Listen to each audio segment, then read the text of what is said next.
Respublika ilmiy amaliy anjumani tashkil etilmoqda.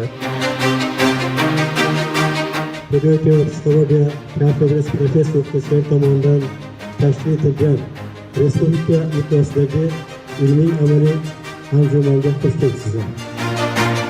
Bu universitet Namangan viloyatining o'zi. Namangan viloyatida bu universitetga analog universitet yo'q.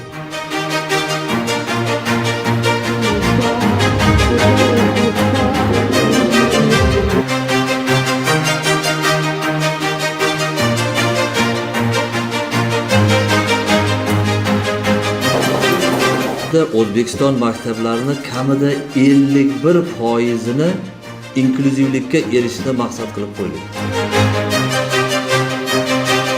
Maxsus pedagoglarning ijro qilinganligi ham bu o'sha o'quvchilarga bir yordam ekanligi.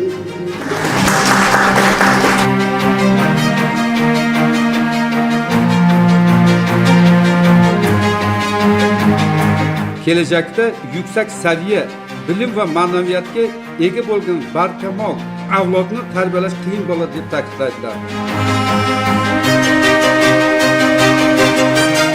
Maxsus mutaxassis o'qituvchilarni jo'natayotganligimiz bejiz emas. Bu demak, bu rivojlanish, bu hamma narsaning takomillashishi.